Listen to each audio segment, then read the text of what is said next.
नमस्कार दोस्तों, क्या रफ टेक में आप सभी का स्वागत है। तो दोस्तों, आज आप लोगों को जो इन्फॉर्मेशन देंगे वो है आपका हार्ड डिस्क के बारे में। हार्ड डिस्क का आपका जो हेल्थ है उसके बारे में क्या क्या चीज़ आपको फॉलो करना है, जिसके चलते आप अगर इस तरीके का कोई प्रॉब्लम फेस करते हो तो इससे पहले आप अवेयर हो सकें, या फिर अगर आपके हार्ड डिस्क का कोई इशू रहता है इस तरीके का तो आपको क्या करना है और क्या नहीं करना है। तो ये वीडियो शुरू करने से पहले प्लीज़ मेरे चैनल को सब्सक्राइब कीजिए, शेयर कीजिए दोस्तों के संग, और हर एक वीडियो को लाइक कीजिए। बेल और ऑल आइकन में क्लिक कीजिए ताकि जल्द से जल्द नोटिफिकेशन आपको मिल सके। इसके अलावा मेरा और भी वीडियो दिया हुआ है जिसके चलते आप वीडियो एडिटिंग का बेसिक एंड एडवांस लेवल सीख सकते हैं। तो चलिए दोस्तों, शुरू करते हैं आज का ये वीडियो। आज जो आपको इन्फॉर्मेशन देंगे वो है आपका जो हार्ड डिस्क है वो बहुत तरीके का प्रॉब्लम होता है, बहुत सारा प्रॉब्लम होता है। अगर आप इन सारे ऑप्शन से वाकिफ़ नहीं हो तो दिक्कत होता है, आपका हार्ड डिस्क क्रैश हो जाता है और आपका जो इम्पोर्टेंट डेटा है उसमें आपका प्रॉब्लम आ जाता है। तो ये डेटा रिकवरी नहीं होता है, अगर होता है तो वो बहुत कॉस्टली हो जाता है। तो इसके चलते आप लोग बहुत सारे प्रॉब्लम फेस करते हो। तो इसलिए आप लोगों को कुछ चीज़ ध्यान में रखना होगा ताकि आपका जो ये प्रॉब्लम है ये सॉल्व हो सके। तो देखिए, एक जो हार्ड डिस्क है वो तो लगभग 4 से 6 साल तक या 7 साल तक, ज़्यादा से ज़्यादा 7 साल तक आपका स्मूथली रन होता है। या अगर आप इसके बाद भी अगर वो स्मूथली रन होता है तो ठीक है। अगर इसके बीच में कोई प्रॉब्लम होता है, जैसे कि आपका कंप्यूटर स्लो होता है या आप कोई आपका जो ड्राइव है या पार्टीशन है उसके अंदर आपका जो ऑपरेटिंग सिस्टम है वो बूट जब हो रहा है बहुत स्लो हो रहा है और इसके चलते आपका जो ऑपरेटिंग सिस्टम है वो उसमें कुछ दिक्कत आ रहा है, प्रॉब्लम आ रहा है, तो आपको समझना होगा कि आपका जो हार्ड डिस्क का लाइफ है वो एंड तक आ गया है। मतलब आपको जो भी डेटा है उसको कॉपी करके सेफ रखना है, बैकअप ले लेना है। तो ये एक प्रॉब्लम होता है। यहाँ पे बहुत से लोग कंफ्यूज हो जाते हैं कि एज़ यूजुअल तो मेरा कंप्यूटर स्लो होता है, फॉर्मेट करने के 1-2 महीने के बाद से ही ये प्रॉब्लम आता है। तो इसमें क्या आपका हार्ड डिस्क का प्रॉब्लम है या दूसरा कोई प्रॉब्लम है। तो दोस्तों, यहाँ पे आपका अगर मशीन स्लो होता है तो ये अलग बात है। अगर आपका हार्ड डिस्क के चलते स्लो होता है तो आपको ये फॉलो करना होगा, ये देखना होगा कि आपका स्पीड जो है ये एकदम से ही बैठ गया या धीरे धीरे हुआ है। अगर इस तरीके का प्रॉब्लम होता है तो आपका जो हार्ड डिस्क है वो रिप्लेस करना होगा आपको।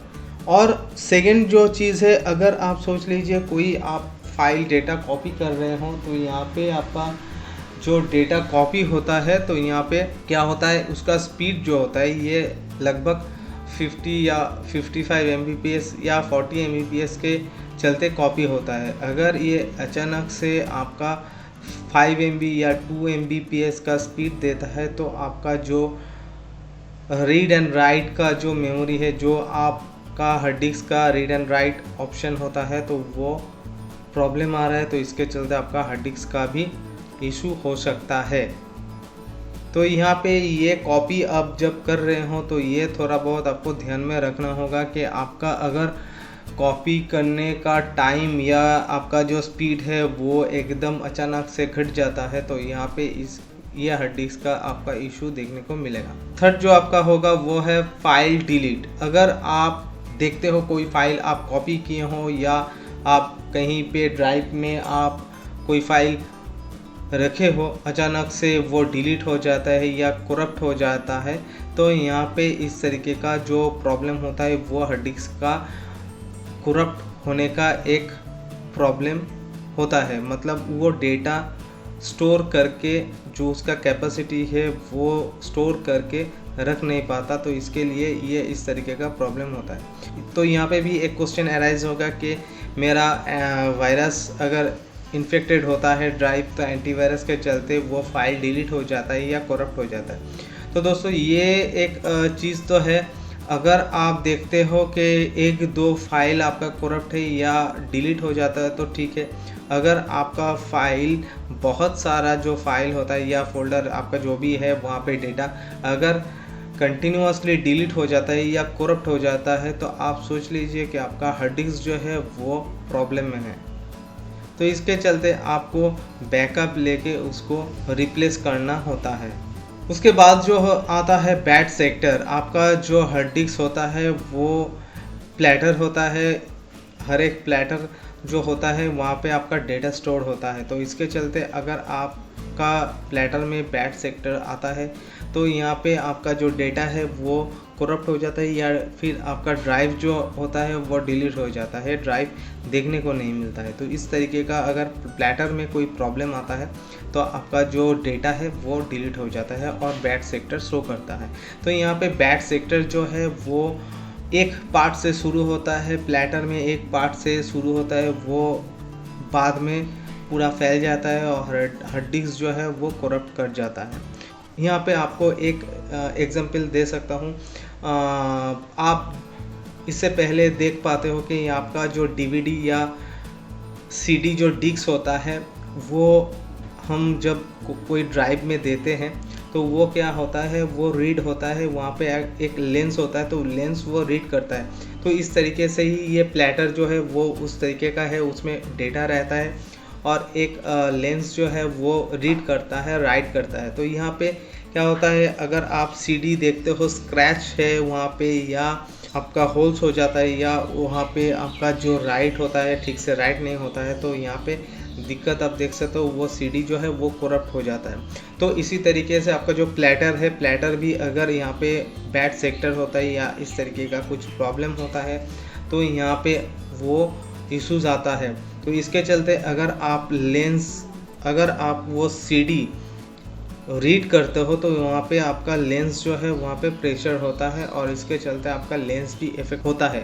तो यहाँ पे भी सेम आपका जो प्रोसेस है वही होता है, जो आपका प्लेटर है वो रीड होता है और इसके चलते अगर यहाँ पे बैड सेक्टर होता है तो आपका जो लेंस है जो वो रीड करता है तो उसमें भी आपका इश्यूज देखने को मिलेगा।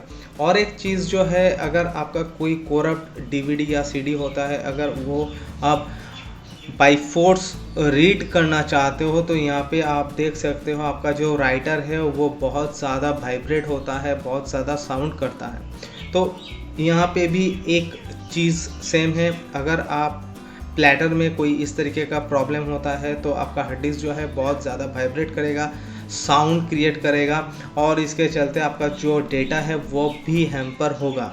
तो ये सब जो है आपका प्रॉब्लम जो है वो आपको देखना होगा, क्योंकि ये इस तरीके का जो प्रॉब्लम होता है ये अचानक से नहीं होता है, धीरे धीरे होता है। तो हर टाइम आपका जो हार्ड डिस्क है वो आपको ध्यान में रखना होगा थोड़ा बहुत कि आपका इस तरीके का अगर प्रॉब्लम आता है तो उसको आपको या फिर रिप्लेस कीजिए या आपका जो इम्पोर्टेंट डेटा है वो रिकवरी करके आपको उसको कॉपी कर लीजिए।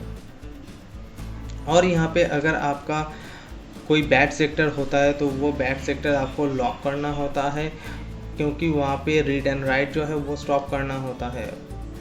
अगर आप स्टॉप नहीं करते हो तो यहाँ पे आपका जो डीवीडी या सीडी के चलते जो प्रॉब्लम आता है यहाँ पे आपका प्लेटर में भी उस तरीके का प्रॉब्लम होगा। बाई फोर्स अगर वो आप रीड या राइट करना चाहते हो तो यहाँ पे आपका जो प्लेटर है, जो डिवीज़न है वो करप्ट हो जाता है। तो दोस्तों ये सारा चीज़ है जिसके चलते आप लोग को बहुत सारा ध्यान में रखना होता है कि आपका अगर कोई हार्ड डिस्क बहुत पुराना हो जाता है तो इस तरीके का अगर आप कोई प्रॉब्लम फेस करते हो तो इमीडिएटली उसको आप रिप्लेस कीजिए और आपका जो इम्पोर्टेंट डेटा है उसका बैकअप ले लीजिए, क्योंकि किसी टाइम में भी आपका जो हार्ड डिस्क है वो करप्ट हो सकता है। तो आज का था ये वीडियो, कैसा लगा मेरा ये वीडियो प्लीज़ कमेंट कीजिए मेरा कमेंट बॉक्स पर, प्लीज़ मेरे चैनल को सब्सक्राइब कीजिए और इस वीडियो को देखने के लिए बहुत बहुत धन्यवाद।